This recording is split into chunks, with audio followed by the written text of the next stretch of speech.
자, 이랬을 때 이제 좀 이제 데이터를 가지고 봅시다. 데이터를 가지고 봐요. 자, 탈공업화. 이게 제조업의 일자리 비중이 줄어드는 현상을 탈공업화라고 합니다. 네? 사회과학에서요. 1991년에 우리나라는 27.6%. 그러니까 100명 중에 한 28명이 제조업에 고용돼 있었던 거예요. 근데 우리가 이게 최근에 얼마까지 줄어들냐? 16명 미만까지 떨어졌어요. 16명 밑으로요. 예? 자, 그런데 여기하고 이거 소득격차. 소득격차요? 우리나라 한국만의 특수한 소득격차. 뭐라 했었어요? 비정규직은 어느 나라가 있고, 우리나라는 소득격차가 가장 심한 게 뭐냐면은 임금 노동자하고, 소위 말해서 월급쟁이하고 자영업자 간의 소득격차입니다. 예? 이게 좀 40%도 안 돼요. 90대 초반을 하더라도 거의 같았었어요. 80년대는 거의 같았었고요. 네? 같았었습니다. 네? 소득격차가 커지니까는 어떻게 되느냐? 결혼을 못해. 결혼을 못해요. 그럼 못하잖아요. 비정규직, 소득이 낮은 사람들 결혼 꿈도 생각 못하잖아요. 네? 결혼을 떨어뜨려. 통계적인 상관성이 지난 30년 갖다 나와요. 네? 자, 그러다 보니까 결혼을 안 하니까 이게 출산율이 그러니까 결혼이라고 출산율하고는 거의 상관성이 100% 가깝게. 당연하죠. 결혼 안 하니까 뭐 저기 애가 그만큼 낳는 게 줄어드는 건 당연한 거잖아요. 결혼해도 그러니까 애 많이 안 낳지만은 결혼은 기본적으로 안 하게 되면 출산율 떨어지잖아요. 예? 저출생이 우리나라는 뭐냐면 세계 최고예요. 제일 가장 빠른 속도고 악명 높잖아요. 우리나라가요. 전 세계에. 예? 악명 높잖아. 그거를 상징하는 게 지난번에 보여드렸죠. 월스트리트저널에 한국에서는 유모차보다 개모차가 더 판매량이 많다. 이런 기사가 나왔잖아요. 뉴욕타임스에서도 조금 기사를 다르게 쓰려다 보니까는 뭐냐면 한국은 전 세계에서 가장 예로운 나라 중에 하나예요. 이거예요. 그러다 보니까 뭐라냐면 동물들을 그러니까 친구로 삼는 반려견이죠. 반려견을 그러니까 찾고 있다 이거예요. 예? 뉴욕타임스의 기사입니다. 산부인과 줄고 동물병원으로 늘어나고 있다 이거예요. 예? 이런 기사가 해외에서는. 그래서 뉴욕타임스에 보니까 사진에 보니까는 이게 뭡니까요? 우리 흔히 뭐냐면 이제 장례식을 치르고 나면은 예? 이렇게 작별을 해야 되잖아요. 작별을 하면서 이제 슬퍼하는 모습입니다. 예? 이거 뭐 이 화장시키는 거. 예? 예? 우리 화장을 해서 일반적으로 화장들 많이 시키는데 밑에는 뭡니까? 옆에는 뭡니까? 안치소지요. 예? 반려견 육을 안치소요. 예? 이런 게 그러니까 한국 사회에 이 재밌는 모습이자 특징으로 해외 언론에서 보도가 될 정도예요. 그러니까 우리나라는 그러니까 저출산하고 고령한 동전의 앞뒷면이라 했잖아요. 저출산은 분모를 떨어뜨리고 고령화라는 게 전체 인구에서 65세 이상이 차지하는 비중이잖아요. 예? 근데 사람은 갈수록 의료기술 발달로 오래 살고, 예? 그럼 당연히 그러니까 고령화가 가죠. 한국은 일본이 전 세계에서 선진국 중에서 가장 고령화가 빠르게 진행되는 나라인데 일본보다 더 빨라요. 더 빨라요. 예? 소득 격차가 생기면은 어디에 미치냐? 소비 지출에 영향을 미치죠. 예? 소비는 주로 누가 합니까? 소비 성향이라 그러죠. 우리가요. 자기가 쓸 수 있는 가처분 소득에서 얼마나 소비를 하느냐는 것은 누가 높습니까? 소득이 낮을수록 높잖아요. 소득이 낮을수록 높잖아요. 소득이 한 달에 200만 원인 사람은 한 달에 200만 원 지출을 거의 다 해야 되잖아요. 예? 요즘 같은 물가 수준에서는요. 근데 소득이 만약에 한 달에 만약에 2억인 사람은 아무리 많이 쓴다고 해가지고 써봤자, 예?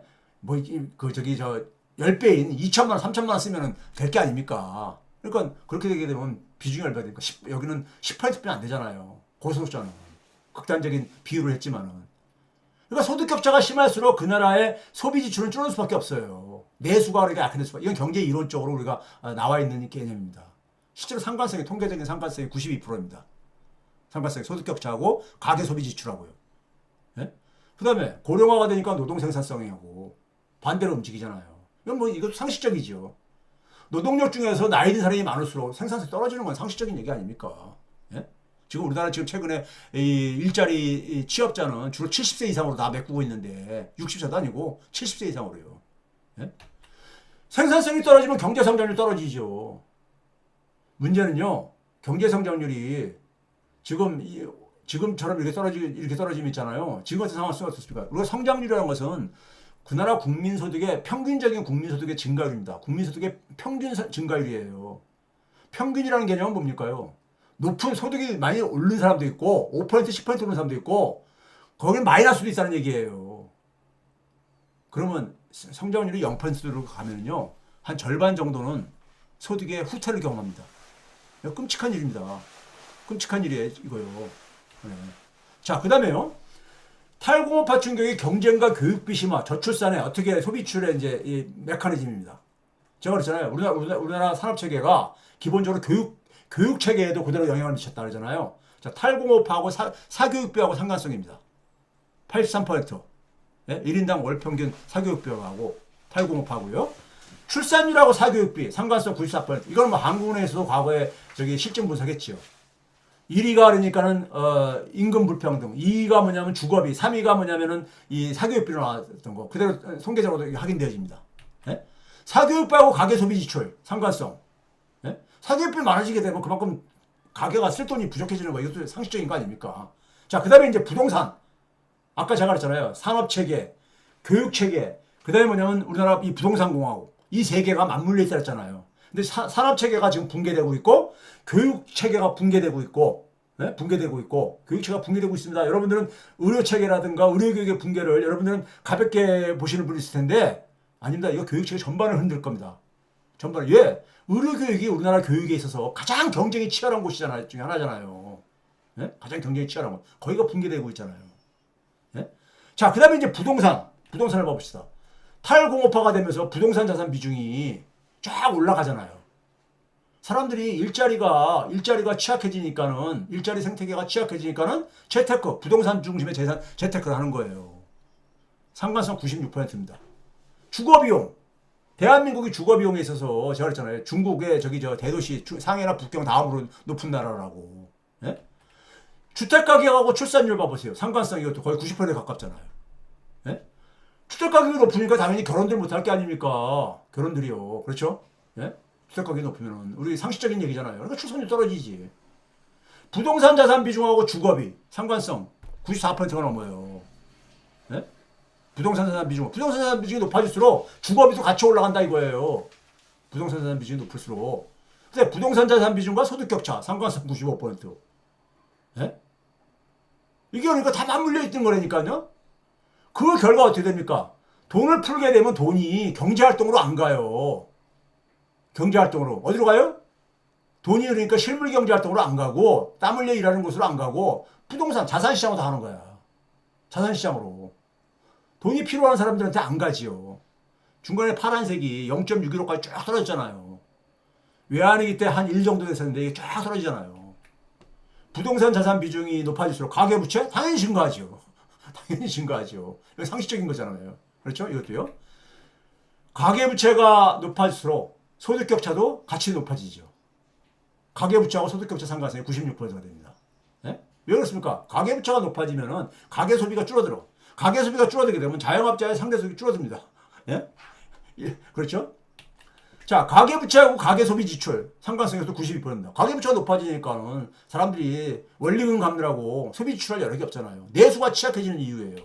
내수가. 가계부채와 가계소비의 상관성.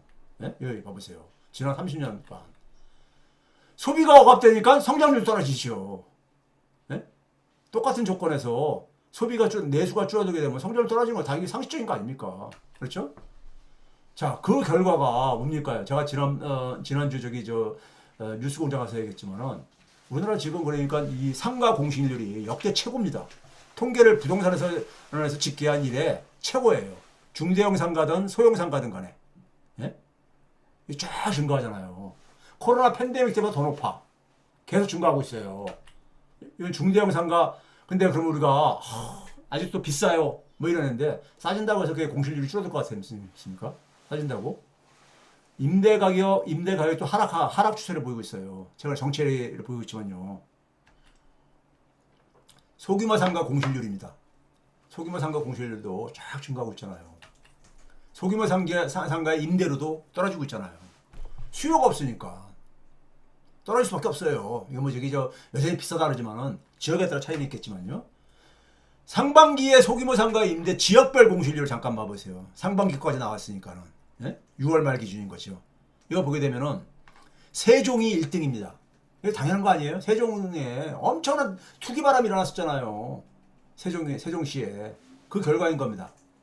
그 다음에 보게 되면 강원도, 그리고 그러니까 부산, 광주, 대구 이런 데가 우리나라 대표적인 그러니까 소위 말해서 이 거점도 지역의 지방의 거점 도시들이잖아요.